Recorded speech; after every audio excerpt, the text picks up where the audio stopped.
I've always seen myself as a symbol of perseverance and willpower, fighting each day and claiming my right to happiness despite every adversity. My parents separated when I was young, and my father chose a different path instead of overcoming difficulties with us.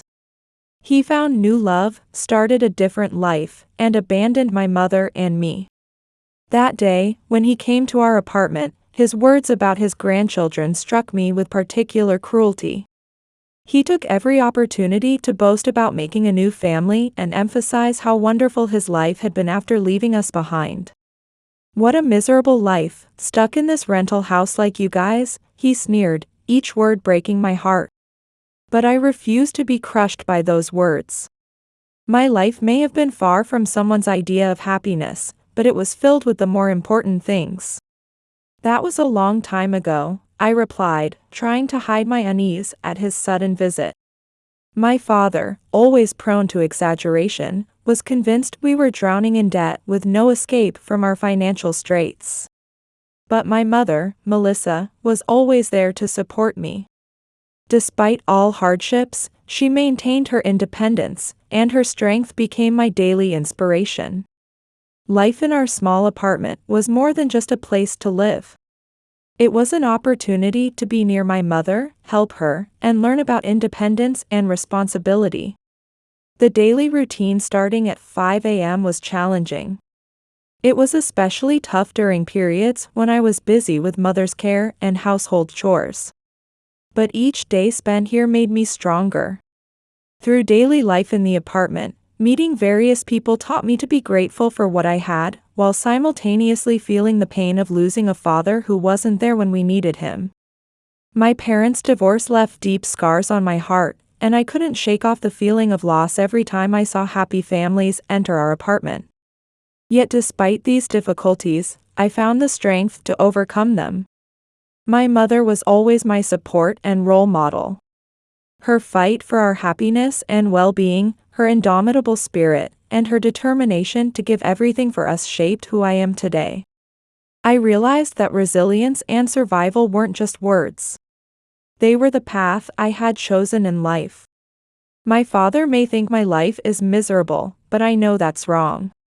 I found happiness in small things, working alongside my mother, the satisfaction of accomplishments, and the warm smiles of our guests. While my life may be far from perfect, it's based on something more valuable.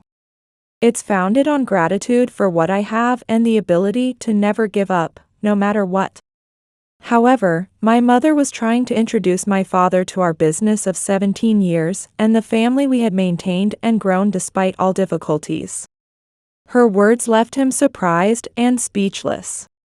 This moment told the story of the pride and indomitable spirit we both shared. Despite all obstacles, we continued building our life. I barely remember my father, but I know about him from stories told by my mother and grandparents. He was a terrible person, and what he did to our family was unforgivable. It happened when I was little. I lived with a frail body from birth, alongside my father. Throughout my early childhood, my mother battled illness. It slowly but surely eroded her health. She spent days and nights in bed, her life becoming an endless series of doctor visits, treatments, and medical procedures. As time passed, her condition steadily deteriorated, each new day bringing fresh trials and pain. The illness she fought was incurable, and the doctors gave us little hope for recovery. When I was 3, the doctors delivered what felt like a death sentence to my mother, as if they were signing her final verdict. Yet despite the grim prognosis, she never lost her hope and belief in finding the best possible outcome. As a nurse herself, her medical knowledge and experience helped her accept what seemed inevitable. My mother understood her body better than any doctor and knew what lay ahead. She had seen many patients with similar diagnoses and knew how the disease would progress and what challenges awaited. Despite her grave condition, she always maintained her optimism and mental strength. To me, Mother was the embodiment of unwavering will and courage. Her battle with illness became part of my education, teaching me to cherish every moment we spent together and never give up in the face of adversity.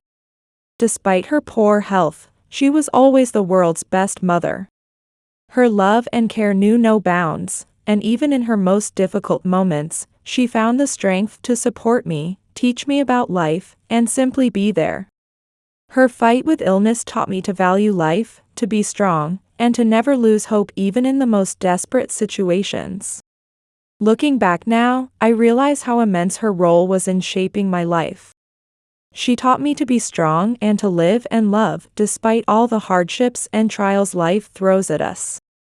Her teachings, love, and legacy live on within me, and I'm grateful for everything she did for me despite fighting illness and pain every day of her life. While preparing for the worst, she always hoped for the best. Her courage, faith, and love became my guiding light through all of life's difficulties. My mother's battle and spirit still inspire me daily, reminding me that even in the harshest situations, we can find the strength to fight and hope for the future. Meanwhile, my father simply abandoned my mother after finding another woman. She rarely spoke about it, but from what I learned from my grandparents, father began wandering the streets at night to relieve his stress and eventually left mother for this woman. The divorce was quietly settled without my knowledge. That day, my father left our home. Whether I clung to him or sensed something as a child, he roughly pushed me away, shouting, "Shut up." He declared he wasn't my father anymore. With a smile, he told us to stay cooped up with that depressed woman. Those were cruel words. My mother held me protectively, asking how he could say such things to me, Amelia. My father spat back with demonic eyes, saying he was sick of taking care of her and wanted freedom. He told her not to worry, and if she needed someone to blame, she should blame her illness. Without looking back, my father hurried out of our home. My mother held me tight, and we cried quietly together. It was a horrifying story. Now I'd want to spit in his face, but back then, I was just a confused 3-year-old. Eventually, we moved in with mother's parents. Life was difficult with a sick mother and a 3-year-old child. Fortunately, my grandparents took on the responsibility of caring for both my mother and me. I'll be eternally grateful for that. However, my mother's condition remained unchanged. The only hope for recovery was the latest treatment, but it was extremely expensive. My grandparents, living on their pension, couldn't afford to pay for it. There were savings, but I had always been told they were for my future education. I realized mother didn't want to use that money for herself, thinking only of my future. Standing before her with tears in my eyes, emotions overwhelmed me. My heart was torn apart thinking about her suffering and fight for life. She always put us first, caring about our happiness and future even when she needed help herself. "Mom, I'll be fine," I said with love and sincere care. "Use the money for your treatment. When I grow up, I'll take care of myself. Your health and happiness matter most." Being a strong, independent woman, mother initially refused my suggestion firmly. She kept insisting the savings were for education and future, not to be used for anything else. But I knew that without my mother's recovery, all our plans and future dreams might become meaningless. After all, what could be more precious than having healthy time together? With my grandparents' support, my persistence finally convinced mother. They too believed my mother's health and recovery were now most important. After many tearful, emotional discussions, my mother agreed to use the savings for her immediate needs and necessary treatment. It wasn't an easy decision for any of us, but we knew it was the right choice.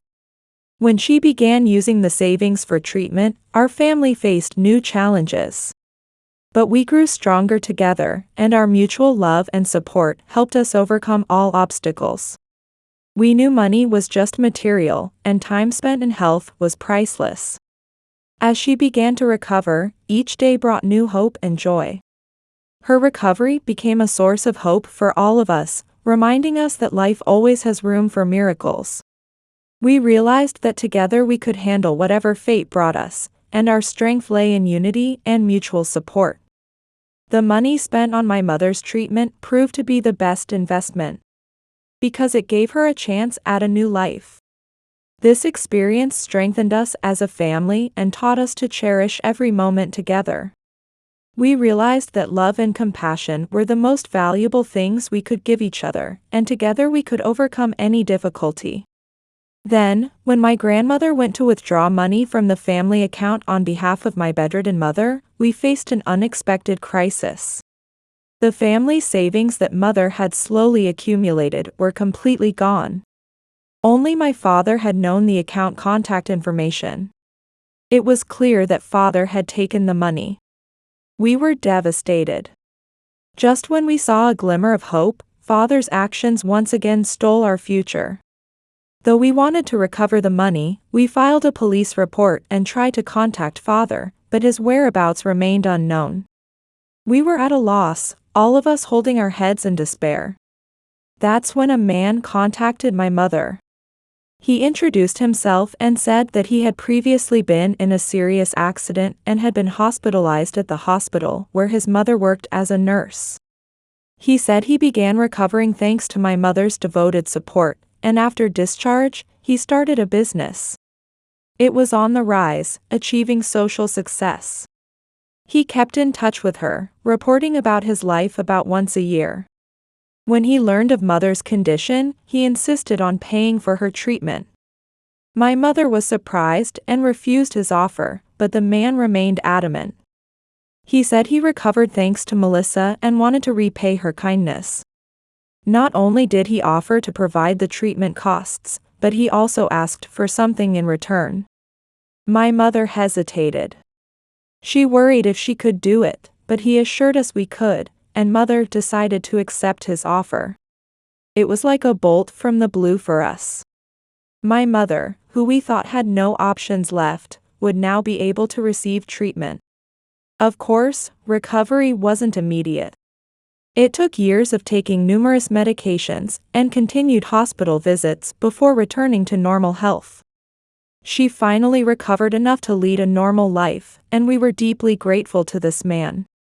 Later, we would cooperate in response to his request. Suddenly, I snapped back to reality from these memories. I needed to focus on work. After finishing with a group of guests, I took a break. While at this well-known hotel, I realized it was indeed more modest than expected. Well, it might be a valuable place for people of modest means. As I began the check-in procedure, a family suddenly entered the hotel. A man, woman, and several children. They looked like an ordinary family at first glance, but their rude attitudes and arrogant behavior quickly caught my attention. The man introduced himself as Wayne Brown and gave short answers to my check-in questions. The moment I heard that name, I felt a chill run down my spine. Wayne Brown was my father's name. The man who had abandoned my sick mother and me, whom I hadn't seen in 17 years. I never thought I'd meet him here. They seemed to be here on vacation. His attitude was just as rude and inconsiderate as before. Suddenly, he noticed my presence and showed a surprised expression. We exchanged greetings and introductions. I learned that my father had a son named Anthony from a previous marriage, besides his new wife Judy. Anthony was married to a woman named Ella, and they were with a baby. It seemed Anthony and Ella had married after a pregnancy in high school. My mother came to the hotel, and I couldn't hide this sudden reunion. I told her briefly about my reunion with my father. We decided to go to their room to welcome them. When we entered the room, they were drinking beer and talking. My father was drunk and demanded food service. He hadn't changed at all. Paying no attention to us, he continued boasting about his life. I couldn't help expressing my feelings about his life choices. At first, Judy laughed and called us poor, despite being guests at our hotel themselves. My mother interrupted and introduced me and our family, including my daughter Samantha. My father tried to mock us, but my mother began to stop him, declaring she would introduce my family and daughter. I am the business owner and manager of this successful hotel with annual revenues of $200 million. Our success story began with the help of my family and other incredible people. My mother was the initiator of all this. After my mother recovered from her illness, she decided to start a new business. We started with a small guest house, doing our best for each and every guest. Thanks to our efforts and ability to run the business, it has now grown into a respected and popular hotel. During peak seasons, people visit us from around the world. We lead fulfilling lives and are proud of what we've accomplished. Samantha, who became an executive in our business, makes us proud. She married our vice president Alex, and they run the company together. Alex came to us after graduating from business school and impressed us with his management strategy. Alex and Samantha fell in love, and he became not only Samantha's husband but also a member of our large family. My family and business achieved great success, leaving even the relatives who once looked down on us speechless. They had watched us climb from poverty to prosperity. Our dedicated management and commitment brought us to where we are today. We take pride in our hotel and family, and nothing can prevent us from enjoying this moment of success. I felt relieved when I saw the surprised look on my father's face. Afterwards, my mother and I returned to our duties at the hotel. That night, another trial came. Ignoring the hotel's warnings, my father and his family tried to pack food from the buffet into containers to take home. Their behavior was utterly unacceptable, and I began to wonder if they had completely lost their sense of dignity and respect for hotel rules. These incidents created an atmosphere of tension and discomfort for both us and other guests. Furthermore, they continued to make noise and commotion in the room until late into the night, causing a nuisance to other guests. As an owner, it became clear that this behavior not only disrupted the quiet and comfort we tried to create for our guests, but also damaged our hotel's reputation. This day became a true trial for me, demonstrating the importance of maintaining composure and professionalism even in the most unexpected situations. Looking back at what happened, I realized each problem was an opportunity to improve and enhance our service quality. Larry, the hotel's most trusted and responsible employee, and I held a series of meetings with other staff members to analyze what had happened and develop new approaches to prevent similar situations. This day became an opportunity to remember the various challenges that hotel owners and employees face. Success in the hotel industry is measured not only by the ability to create a homey comfort and cozy atmosphere for guests, but also by the willingness to solve any problems quickly and efficiently, even the most unexpected ones. Our goal is not just to meet visitors' basic needs, but to exceed their expectations, so that everyone leaves with warm memories and a desire to return.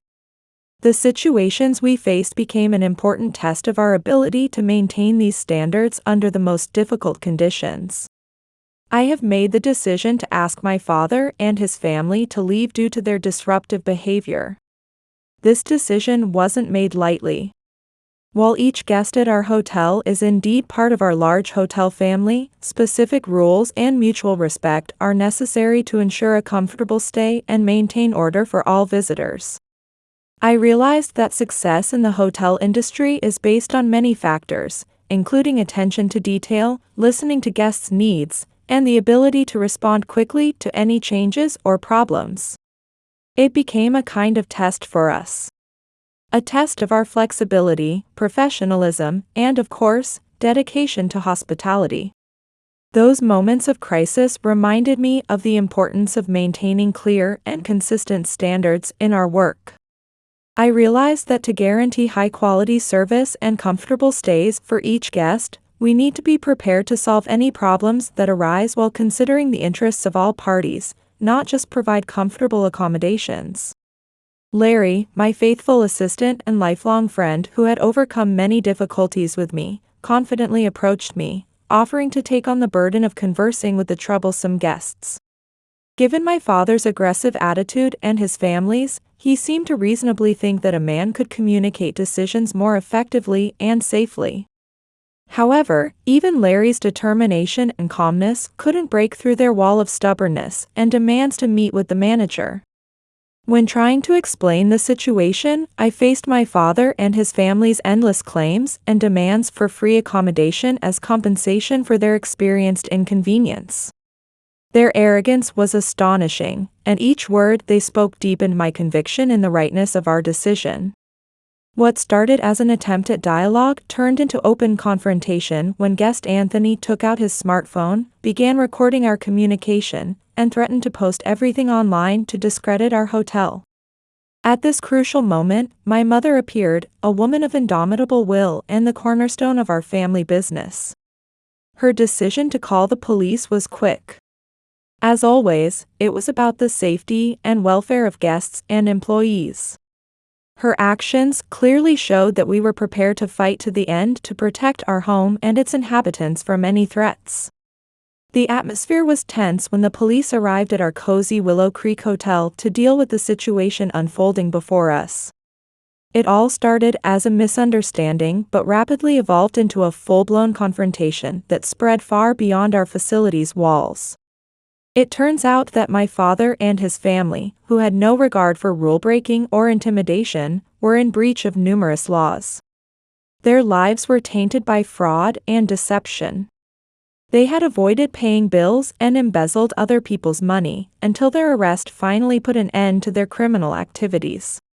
While we were dealing with the consequences of their actions, one of our most valuable collaborators shared an incredible story that connected our families even more deeply. It turned out that Larry's grandfather had been my mother's benefactor during difficult times when she needed support and help. This connection between our families had been unknown to me until then. As I watched my father being taken away by the police, 17 years of anger and sadness swirled inside me. Strangely, the feeling wasn't the hatred or vengeance I had imagined, but rather a quiet sense of liberation. My mother placed her hand on my shoulder and gave me her usual warm smile. She told me I had done well, and with those words, tears started flowing from my eyes. These weren't tears of sadness, but tears of relief from a burden I had carried for so many years. My father's presence, or rather his absence, had shaped much of my life. But now, seeing his true self, I understood. His actions weren't a denial of our worth, but rather a mirror reflecting his own weaknesses. "Mom, we're really happy, aren't we?" I said, looking around the hotel lobby. Everything we had built was here. A place filled with hard work, pride, and above all, love. This place that Father had looked down on was proof of our victory. She nodded quietly. She told me that happiness wasn't just about buildings or success, but about how I had grown into a strong, kind, and honest person. That was her greatest happiness. That night, Samantha visited my room.